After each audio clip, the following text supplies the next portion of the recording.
Hola, bienvenidos a Alzheimer Aprende y Actúa, un espacio que busca concientizar y sensibilizar sobre las demencias. Aprende y actúa hoy para no olvidar mañana. Soy Marco Murillo, presidente de Alzheimer México, y el día de hoy tengo como invitado al doctor Juan Francisco Flores. El doctor se formó como médico especialista en psiquiatría por la UNAM. También tiene una alta especialidad en envejecimiento cognitivo y demencias por el Instituto Nacional de Neurología y Neurocirugía. El doctor es maestro y doctor en Ciencias Médicas por la UNAM y es investigador en Ciencias Médicas por el Instituto Nacional de Geriatría. Bienvenido, doctor. Muchas gracias por la invitación. Siempre es un placer colaborar con ustedes. Gracias, doctor, por estar aquí con nosotros. Y qué mejor día, doctor, que el día de hoy, 21 de septiembre, que se conmemora el Día Mundial del Alzheimer, en donde pues se busca concientizar, sensibilizar, sobre todo difundir sobre el Alzheimer, obviamente, pero también pues, las demencias. Algo importante, doctor, en este gran evento que lo estamos inaugurando, el evento digital, dado que el día de ayer tuvimos nuestro evento presencial aquí en la Ciudad de México, para los que nos ven alrededor del mundo, cada 20 de septiembre, 21 de septiembre, alrededor de la fecha del 21 de septiembre, nosotros hacemos un evento de forma presencial en donde hacemos valoraciones cognitivas, nutricionales, físicas, toda la parte de movilidad, y esto nos ayuda precisamente a difundir sobre lo del Alzheimer y pues bueno, alrededor del Día Mundial del Alzheimer. Doctor, el día de hoy vamos a empezar nuestras charlas de toda la semana enfocado, el eje del evento es detección oportuna y prevención, alineados a los 14 factores de riesgos modificables que la revista médica Lancet publicó ya hace un par de años. Doctor, ¿qué nos puede platicar como a manera de introducción? Primero, pues, ¿qué es la demencia y se puede prevenir la demencia? ¿Hay cura? ¿No hay cura? ¿Qué nos puede decir? Claro, muchas gracias. Bueno, entendamos primero la demencia, ¿de acuerdo? Como cualquier tipo de daño cerebral que me lleve a una disminución de mis funciones mentales, como por ejemplo mi memoria, mi lenguaje, mi capacidad de toma de decisiones, y eso me lleva a algún tipo de dependencia. Dependencia no solamente es hablar de mis dificultades para vestirme o comer solo o ir al baño, también si yo ya no puedo manejar mis propias cuentas bancarias, ya no puedo pues cocinarme algo sencillo, ya no puedo administrar mis propios medicamentos, por ejemplo, ya estamos hablando de una dependencia. Y este daño cerebral que provoca esta disminución en las funciones mentales que lleva a una dependencia puede tener muchos orígenes. Por ejemplo, si yo lo que siempre le platico a mis pacientes, si yo terminando esta charla salgo y me atropellan y se daña mi cerebro y a partir de entonces mi familia tiene que hacerse cargo de mi dinero, por ejemplo, pues ya técnicamente tengo algún tipo de demencia secundaria a este traumatismo craneoencefálico. Pero pues también existen causas vasculares, causas neurodegenerativas, y dentro de las enfermedades neurodegenerativas está la enfermedad de Alzheimer, que es la causa más común de demencia. Es una enfermedad que va destruyendo diferentes células cerebrales de manera anormal, o sea, las demencias finalmente no son parte normal del envejecimiento. Me explican que hay algún tipo de daño en el cerebro. Y justo en ese daño cerebral es en lo que nos enfocamos cuando hablamos de prevención, ¿no? Ahorita vamos a ir hablando de los diferentes factores de riesgo, pero la idea principal es cuidar la salud cerebral, ¿no? ¿Cómo le hago para que a lo largo de mi vida pueda mantener mi cerebro sano y llegar a un envejecimiento cognitivamente sano? Digo, el envejecimiento de todas maneras implica que el cerebro, como la piel, pues va cambiando, ¿no? El envejecimiento cerebral también es una realidad, pero si mi cerebro envejece sin daño particular, pues, o sea, sin tener neurodegeneración o daño vascular, infartos cerebrales o otros tipos de daño que pueden ocurrir, entonces no voy a tener ese declive en mis funciones mentales al nivel que yo llegue a ser dependiente, y esa es un poco la clave, ¿no? Poder preservar mi independencia, seguir siendo una persona pues funcional y aprovechar pues mi vida porque envejezco con un cerebro sano, ¿no? Doctor, entonces, ¿sabemos que no hay cura entonces para el Alzheimer o las demencias? Desafortunadamente el daño cerebral hoy en día pues es una de las fronteras de la ciencia, ¿no? O sea, en las cuales hasta ahorita no hay ninguna tratamiento realmente que pueda revertir algún tipo de daño cerebral. O sea, si yo ya tuve, por ejemplo, ese ejemplo que estoy dando de que mi cerebro se daña porque me atropellaron, Posiblemente con el tiempo mi cerebro va a lograr hacer nuevas conexiones, pero esas que se murieron, esas células que mueren, ya no pueden regenerarse. El cerebro no es como la piel, que simplemente como que empiezan a crecer otra vez células y pues ya se recupera. Las células del cerebro son bastante más complejas y no se pueden recuperar como tal. Quizá otras pueden de alguna manera compensar lo que se pierde, por ejemplo, en ese ejemplo de un golpe en la cabeza o algún tipo de daño vascular, pero en las enfermedades neurodegenerativas, desafortunadamente, como son progresivas, como la enfermedad de Alzheimer, y van destruyendo las células de manera, pues sí, progresiva, no se puede hacer hasta ahorita nada para revertir ese daño, ni siquiera para detenerlo. Existen tratamientos, entre ellos fármacos y fármacos nuevos también que empiezan a salir, que pueden ayudar a que no vaya tan rápido, pero no es una cura y no revierte, ¿no? O sea, no detiene tampoco el padecimiento, el deterioro cognitivo sigue progresando, entonces desafortunadamente no se puede hacer mucho al respecto. También actividades, pues, un poco como lo que se hace aquí en Alzheimer México y en otro tipo de fundaciones también, en centros de día diferentes, de mantener a la persona ocupada cognitivamente, sana físicamente, con actividad física, etcétera, también ayuda a que no avance tan rápido. Pero como bien comentas, no hay hasta ahorita una cura, no, ni aquí ni en ningún lugar, ¿no? Sí. O sea, y eso hay que tenerlo claro para que tampoco andemos buscando a lo largo del mundo a dónde me van a curar. Ahorita es una de las fronteras de la ciencia, definitivamente. Ok, doctor, entonces, bueno, ya nos dijo no hay cura, pero entonces, como nos mencionaba hace un momento, sí podemos hacer cosas o podemos tener ciertos hábitos o estilo de vida que nos ayude a prevenir, ¿no? Sí, sobre todo a eso, a cuidar la salud del cerebro. No en el 100% de casos voy a poder prevenir la demencia, ¿no? Y eso es algo importante. La demencia tiene factores de riesgo que son modificables y no modificables. Entre los no modificables que no puedo hacer nada al respecto es, por ejemplo, mi edad. El simple hecho de ir envejeciendo aumenta el riesgo de demencia. Eso no significa que sea normal, que todas las personas al envejecer vamos a tener demencia, pero sí es uno de los factores de riesgo principales. Van a aumentar los casos simplemente en función de la edad. Y la segunda sería la genética, ¿no? La mayoría de demencias, entre ellos la gran mayor parte de casos de enfermedad de Alzheimer, no se heredan así como directamente, que ya porque mi papá tuvo, entonces yo a fuerzas voy a tener, no funciona así, pero sí aumenta mi riesgo el hecho de haber tenido algún familiar de primer grado. Y yo no puedo cambiar ni mi edad ni mi genética, o sea, por más que me ponga, me haga cirugías y me ponga cremas, de todas maneras, la edad del cerebro pues es la edad que es, ¿no? Y por otro lado, pues sí, los genes, pues yo no puedo elegir, no puedo cambiar mis genes. Entonces va a haber un porcentaje de casos y siempre nos van a decir, bueno, pero pues si mi mamá se cuidó y tuvo todos estos 14 factores de riesgo, los corrigió, no fue una persona que tomara demasiado alcohol, no tenía obesidad, hacía ejercicio, no fumaba, etcétera. O sea, todo estaba cuidado y de todas maneras le dio demencia. Pues sí, desafortunadamente sí puede ocurrir, ¿no? Pero un poco aquí la idea es, si yo cuido mi salud cerebral, mejoro la apuesta de envejecer de manera más saludable y de que mi cerebro no se dañe, ¿no? Y ahorita hablaremos pues justo de qué sí se puede hacer.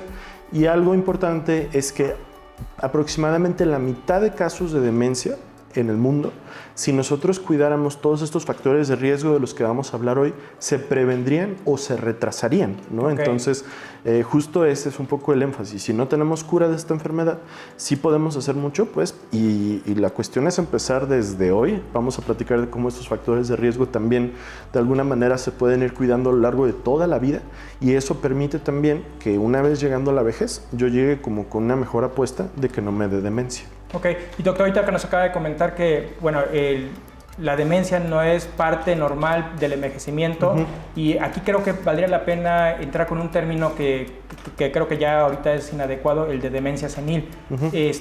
¿Por qué es inadecuado este término, doctor?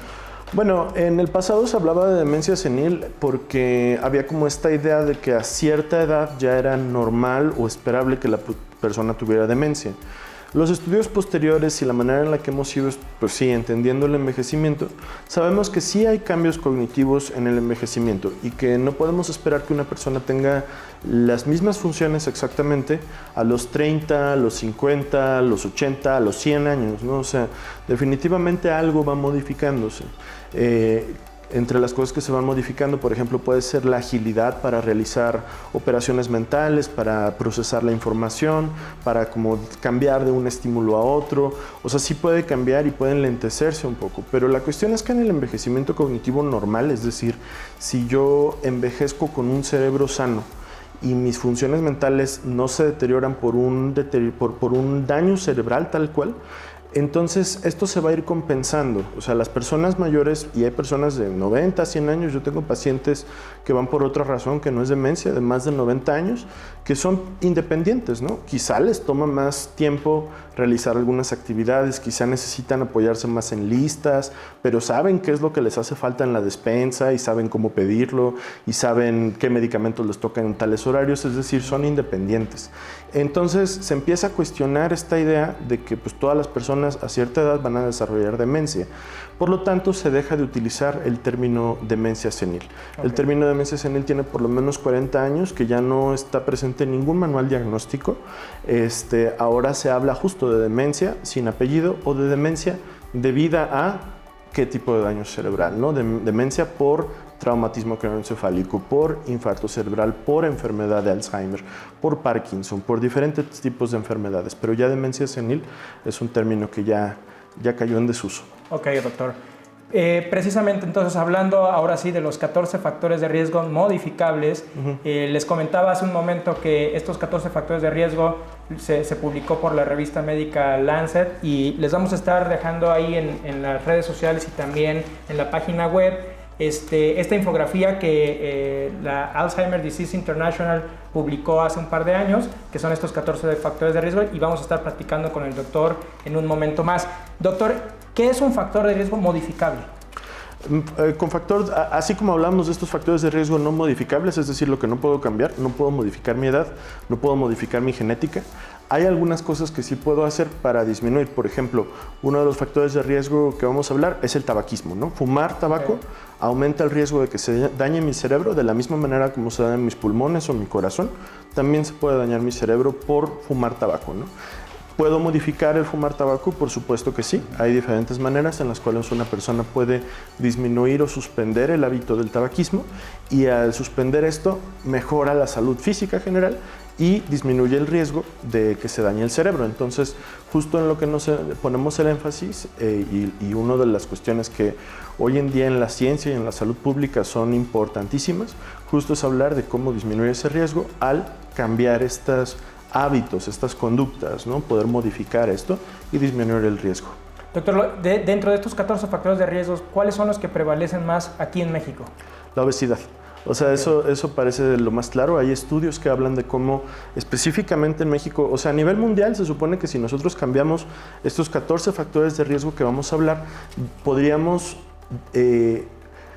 detener, o sea, como retrasar o prevenir completamente 45% de casos de demencia. Pero en México es aún mayor, son 56%.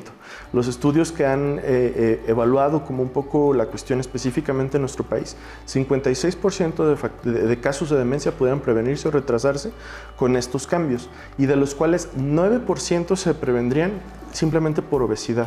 Okay. La obesidad, la cuestión es que en México, al ser un país con tan alta frecuencia de factores cardiovasculares como la obesidad, y en conjunto finalmente, porque también están muy relacionados, la hipertensión, la diabetes, el colesterol alto, la falta de actividad física, todos esos son probablemente lo que más impacta en la demencia. Entonces, ahí que también parte de las cuestiones importantes que se tienen que hacer en nuestro país es pensar en actividad física y, muy importante, en dieta saludable a lo largo de toda la vida. Hoy en día sabemos, por ejemplo, ya hablando de obesidad, que si yo soy obeso de niño, soy obeso de adolescente, va a ser mucho más difícil que yo tenga un peso promedio, un peso saludable ya en la vida adulta, ¿no? Entonces, de alguna manera nos empieza a hablar como el cuidado del cerebro empieza incluso desde antes de que nazcamos, ¿no? O sea, ahorita vamos a hablar un poco de eso. Entonces, y bueno, por ser en México un alto índice de obesidad, sí, pues también hay otros factores que se enlazan se suman, sí, porque, por ejemplo, la diabetes, la hipertensión. Me gustaría ir platicando, no sé si podemos platicar cada uno de los diferentes factores y que nos vaya comentando pues, algunas recomendaciones o algo que podamos ir haciendo. Por ejemplo, inactividad física ya nos comentó ahorita hace un momento, ¿no? Sí, y hoy en día de hecho estamos empezando, yo por ejemplo estoy ahorita probando en el estado de Chiapas una intervención que se basa en un modelo que se llama FINGERS. Es un modelo internacional de investigación donde se tratan de hacer actividades en personas mayores en riesgo. Esto se empezó a hacer en el Instituto Nacional de Neurología aquí, en el Laboratorio de Demencias, y ahora lo estamos tratando de trasladar a otros ambientes, como por ejemplo en IMSS Bienestar, ahorita lo estamos haciendo en Chiapas, pero un poco la idea justo es eso, poner a las personas mayores a hacer ejercicio, a mejorar la dieta, a controlar sus factores de riesgo cardiovasculares, a disminuir el hábito de alcohol y tabaco, a socializar y a hacer actividades cognitivas, ¿no? También hacer ejercicio cognitivo. Dentro de esto probablemente la actividad física es primordial porque a final de cuentas, como bien comentas, no vienen solitos estos factores, ¿no? O sea, si yo no tengo actividad física, eso probablemente va a llevar a que tenga más obesidad, eso me va a llevar también a que quizá esté más aislado, por ejemplo. Una de las cuestiones que se ha notado claramente es que la actividad física, si se hace en grupo, es aún más benéfica para el cerebro, porque no debemos de tampoco enfocarnos en que nada más actividad física, eso es todo, porque de alguna manera hay que cuidar al cerebro de manera más integral. Y dentro de la actividad física que se recomienda, que se ha encontrado que tiene como mayor efecto para disminuir el riesgo de demencia, son las actividades que tienen como diferentes aspectos, no nada más cardio, también estiramiento, también cuestión de fuerza, etcétera. O sea, no tengo que correr un maratón. No. Y la cuestión es mantenerme estimulado físicamente, ¿no? O sea, y depende también, o sea, yo creo que cuando hacemos este tipo de recomendaciones a las personas, a los pacientes, hay que enfocarnos mucho también en lo que le gusta a la persona, ¿no? Porque también si la persona hace algún tipo de actividad que le gusta, es mucho más probable que se quede haciéndola, ¿no? Y aquí no es cuestión de, pues la hice por 2 semanas y luego ya me rendí, ¿no? Sí. Es tratar de hacerlo, integrarlo a mi vida, integrarlo a mi rutina, ¿no? O sea, no tiene que ser un maratón exacto, como comentas, y ya nunca vuelvo a hacer ejercicio en la vida, ya hice el maratón y ya hice todo el ejercicio que iba a tener, pues es mucho más benéfico para el cerebro y para el cuerpo en general decir, bueno, quizá 2 veces a la semana, 3 veces a la semana, hago este tipo de actividad física, pero a lo largo de muchos años, eso va como aportando de manera como acumulativa a la salud física y dentro de eso a la salud cerebral.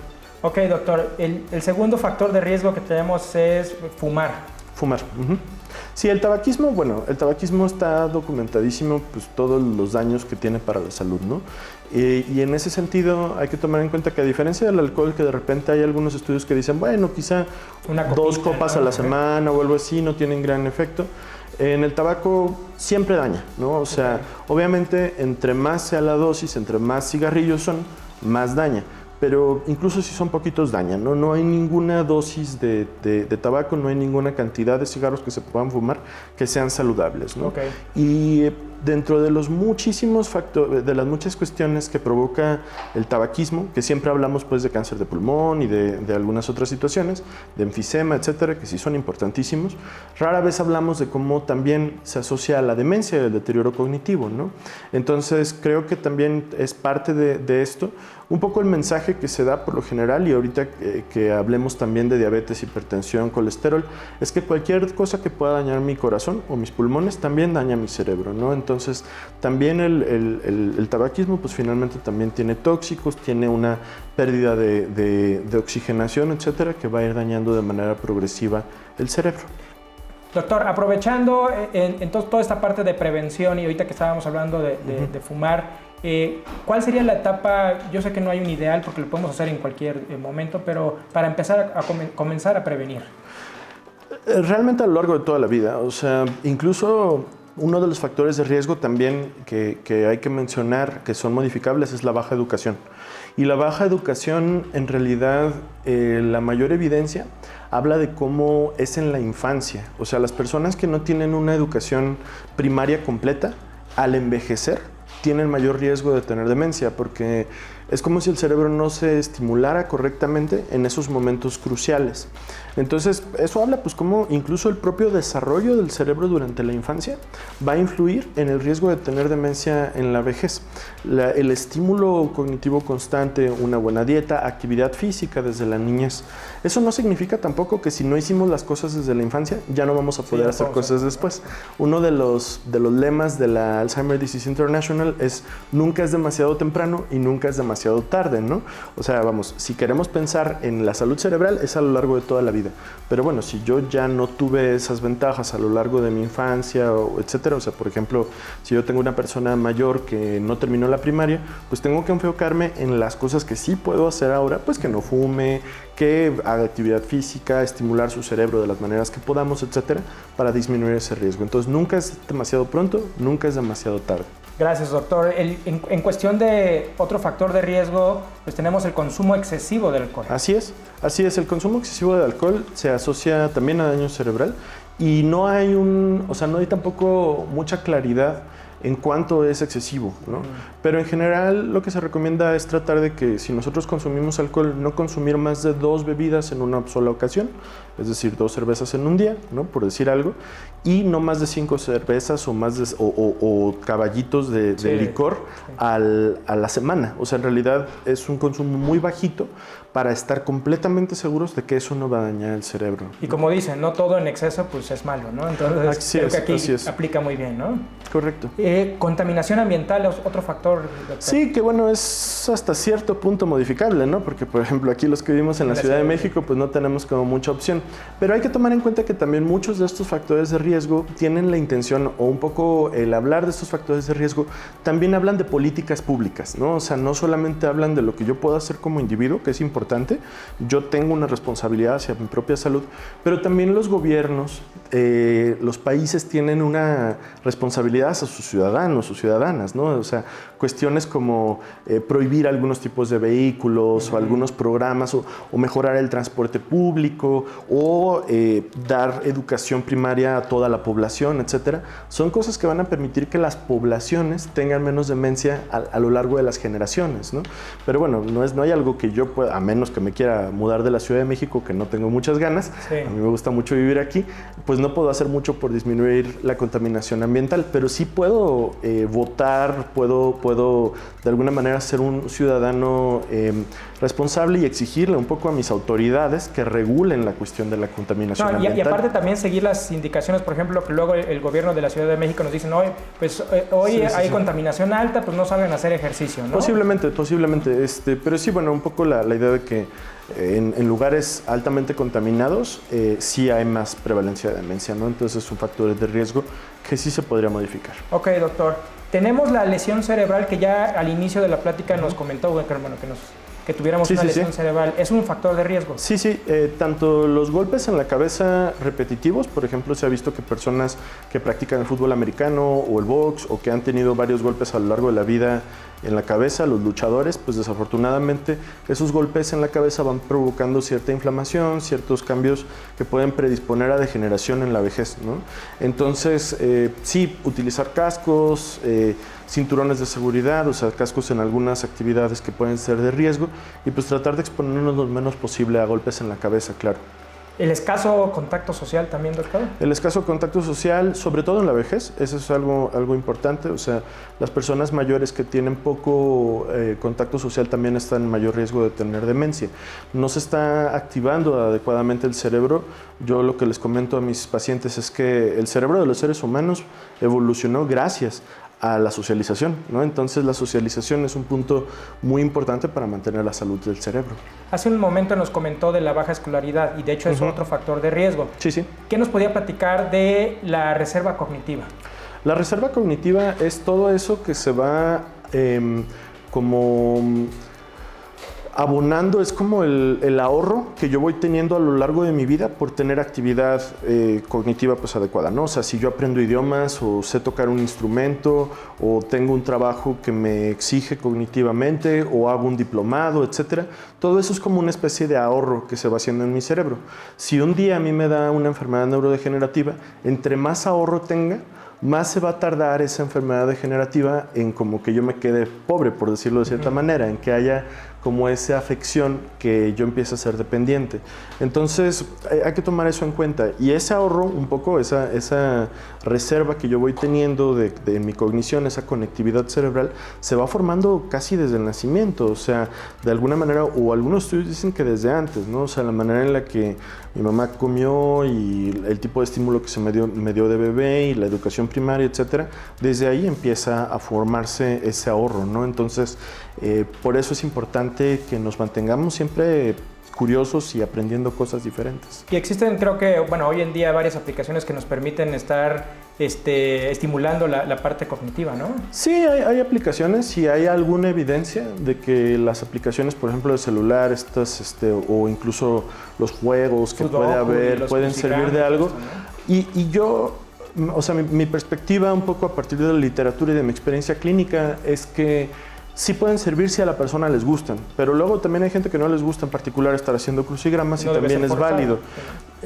Creo que la evidencia lo que nos aporta es que si aprendemos cosas que nos sacan un poco de nuestra zona de confort, por ejemplo, si yo siempre fui súper lector, ¿no?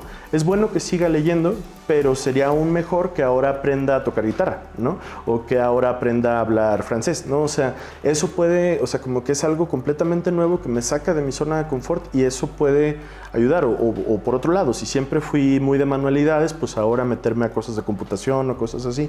Okay. Eso es uno. Y dos, si es en grupo es mejor, porque también el cerebro se estimula cuando lo hacemos en grupo, ¿no? Entonces, mi recomendación con mis pacientes es métase a un club de algo, ¿no? O sea, métase a alguna clase de francés, pero si puede, en vez de que sea en línea, mejor que sea en presencia, y así hacemos amigos, así hacemos actividad física, y todo eso como que va sumando, ¿no? O sea, el chiste es encontrar como esas oportunidades para no nada más atacar un factor de riesgo, sino atacar varios al mismo tiempo.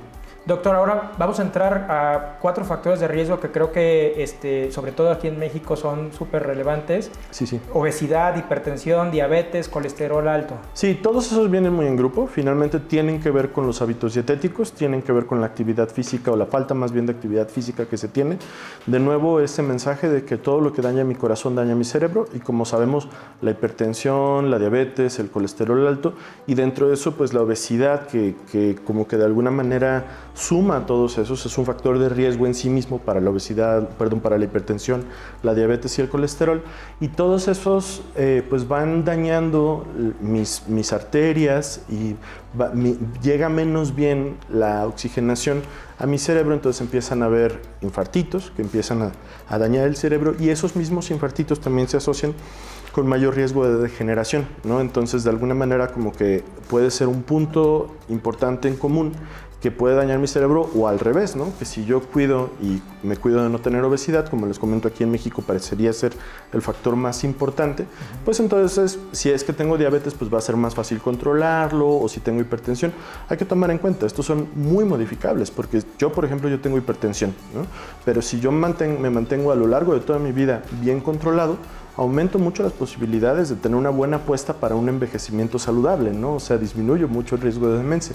Pero si a veces me tomo el medicamento, no me lo tomo, sigo subiendo de peso, no hago actividad física, pues ahí no estoy invirtiéndole tanto a mi futuro. Y aquí creo que también es importante para comentarles al público, no porque tengamos alguno de estos factores, pues ya es una sentencia de muerte, ¿no? Para nada. Si tengo hipertensión, si tengo diabetes, si tengo obesidad, pues bueno, lo importante es ir al médico, controlar todos estos factores. Correcto. Y sobre todo, pues hacer algo, ¿no? Actuar sobre todo.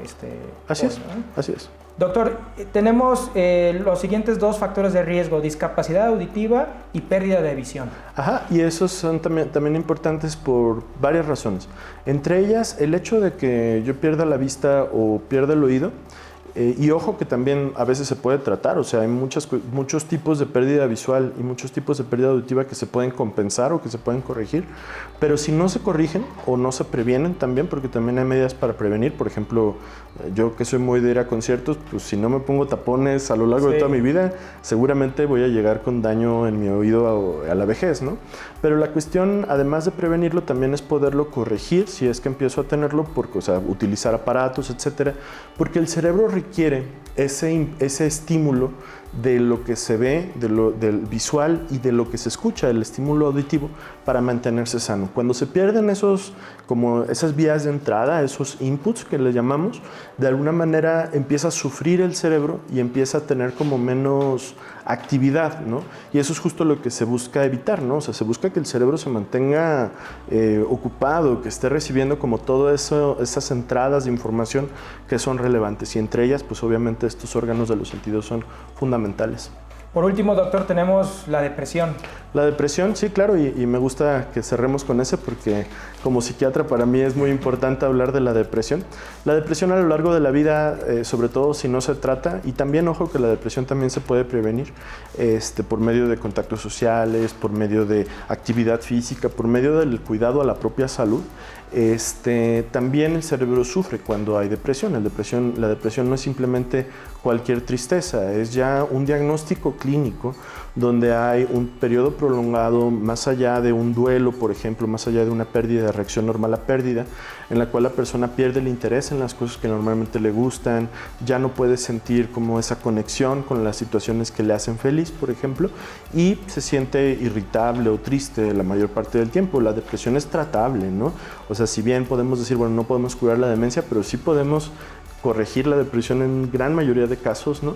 Y hay tratamientos adecuados, y la cuestión es que al tener este tipo de tratamientos no solamente protejo mi cerebro de los efectos de la depresión, pero pues también es más difícil que una persona con depresión cuide sus enfermedades como diabetes, hipertensión, sí, que tenga actividad física, que conviva con otras personas. Entonces, de nuevo, siempre regresamos un poco a esta reflexión, ¿no? Cómo vienen en bola, ¿no?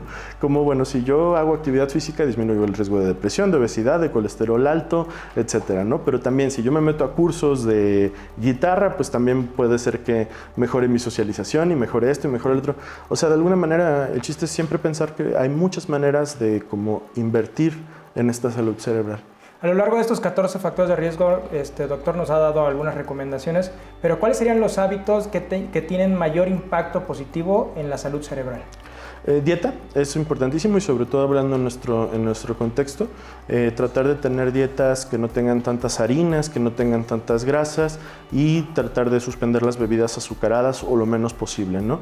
Privilegiar en la dieta las verduras, sobre todo las verduras verdes, privilegiar en la dieta la proteína vegetal y la proteína también animal magra, o sea, no tanto carne roja, sino un poco más la cuestión de pescado, quizá aves, un poco nueces, que también tienen proteína vegetal importante. Entonces, la cuestión de la dieta es sumamente importante.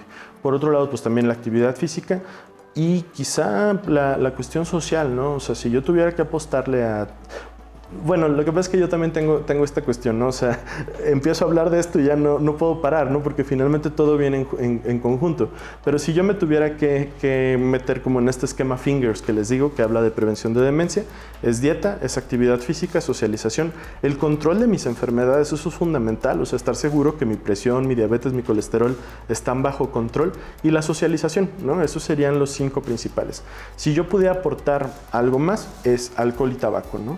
Y ya con eso, pues la verdad es que sí tengo una buena posibilidad de apostar a un buen envejecimiento. Ahora, creo que como cualquier otro hábito, al público en general le podríamos decir que pues comience a lo mejor con pequeños claro, pasos que les puede ir ayudando precisamente a ir cuidando todos estos factores, ¿no? Sí, claro. Cualquier pequeño paso suma si se hace de manera rutinaria y si se hace por más tiempo, ¿no? Y además sí me ayuda a desencadenar otros cambios de estilo de vida. Y bueno, también un poco para hacer esta reflexión de que no hay remedios mágicos, ¿no? O sea, no hay una vitamina, no hay una pastilla, no hay una cuestión que yo diga, no hay tampoco, o sea, una sola actividad que yo diga va a cambiarme absolutamente todo, ¿no? Y se siguen estudiando, pues, si esta vitamina, si este suplemento, esto y lo otro, se siguen estudiando, pero los efectos en la prevención no son tan importantes para nada, o sea, ni remotamente tan importantes como estos cambios en estilo de vida saludable para disminuir el riesgo de demencia. Doctor, ¿por qué es tan importante entonces hablar precisamente, bueno, de estos 14 factores de riesgo, de la prevención, de esta detección oportuna, si por ejemplo, no sé, no tenemos síntomas, o sea, ¿desde cuántos años antes se desarrolla la demencia? Sí, lo que pasa es que, bueno, la demencia es ya cuando ya tengo un deterioro cognitivo y eso me lleva a una dependencia. Pero lo que se ha estudiado es que desde muchos años antes de que haya esta cuestión como observable en la persona, el cerebro ya está teniendo cambios. Por ejemplo, en la enfermedad de Alzheimer, hasta 20 años antes de que la persona ya tenga un deterioro cognitivo, una pérdida de sus funciones mentales y una dependencia, hasta 20 años antes el cerebro de la persona ya se está modificando. Ya está viendo depósitos anormales de proteínas, muerte de neuronas, etc. Y la verdad es que yo hoy en día no sé exactamente cómo está mi cerebro, tampoco la ciencia ha avanzado como para que cada persona pueda saber exactamente cuál es el estatus de su cerebro. Entonces, por eso la prevención es importante para todas las personas, ¿no? O sea, además me conviene, ¿no? Porque no solamente voy a prevenir demencia, o sea, si hoy en día tengo una dieta adecuada, tengo actividad física, también voy a disminuir el riesgo de que tenga problemas en las rodillas, en el corazón, en la visión, etc. Entonces, de alguna manera, tiene que ver con cuidar toda mi salud. Me conviene, aunque me dijeran, no, pero de todas maneras a ti no te va a dar demencia. Así hubiera alguien que me dijera, que me pudiera asegurar que no me va a dar demencia, de todas maneras me convendría cambiar estos 14 factores de riesgo. Doctor, a lo largo de toda esta semana vamos a estar hablando, de hecho le vamos a dedicar una charla específica para cada factor de riesgo, entonces manténganse en las redes sociales y sobre todo en la página web de la fundación y del evento para que puedan tener más detalle de todo esto. ¿Algún mensaje que le quiera dar al público en general, doctor? Pues creo que los mensajes que hemos ido dando a lo largo de esta charla son contundentes. Nunca es demasiado temprano, nunca es demasiado tarde, siempre puedo hacer cosas por cuidar mi salud cerebral y agradecer mucho el espacio, ¿no? Creo que no hay que tenerle miedo a hablar de la demencia. Creo que también como decimos, ay no, yo no quiero ni escuchar de eso, entonces pierdo la oportunidad de cuidarme adecuadamente. No es un poco como la salud sexual, ¿no? O sea, si no hablamos de salud sexual, no es que estemos protegiendo a las personas de enfermedades de transmisión sexual o de embarazos tempranos, no, o sea, al contrario, hay que llevar la educación sexual a todos lados. Es algo parecido con la cuestión de la salud cerebral, ¿no? Si no hablamos de demencia, ¿cómo nos vamos a cuidar de la demencia? No, y aparte hoy en día, y bueno, siempre ha habido este estigma, ¿no? De precisamente, no, pues yo no quiero que me dé, o mejor ni tengo el diagnóstico porque me va a dar miedo saber si sí tengo o no tengo, etcétera, etcétera, ¿no? Sí, pero pues nada, pues hay que perderle un poquito el miedo para también podernos cuidar adecuadamente y pues saber que podemos hacer muchas cosas por disminuir ese riesgo. Muchísimas gracias, doctor. De hecho, quisiera invitarlo, doctor, y al público en general. El día de hoy tenemos una iniciativa de iluminar de morado los monumentos más emblemáticos de la Ciudad de México. Queremos agradecer al arquitecto Raúl Basulto, secretario de Obras y Servicios del Gobierno de la Ciudad de México, por apoyar esta iniciativa. A partir de las 7 de la tarde, doctor, toda la Ciudad de México, algunos monumentos se van a iluminar de morado, precisamente para conmemorar este Día Mundial del Alzheimer, hacer conciencia, pues podamos difundir. Les pedimos que compartan a sus amigos, compañeros de trabajo y cualquier persona en general, pues todas estas pláticas que nos van a ayudar, sobre todo pues a que podamos actuar hoy para precisamente pues no olvidar mañana. Doctor, nuevamente muchísimas gracias por su participación en este gran evento y pues muchísimas gracias a todos, que estén muy bien. Gracias.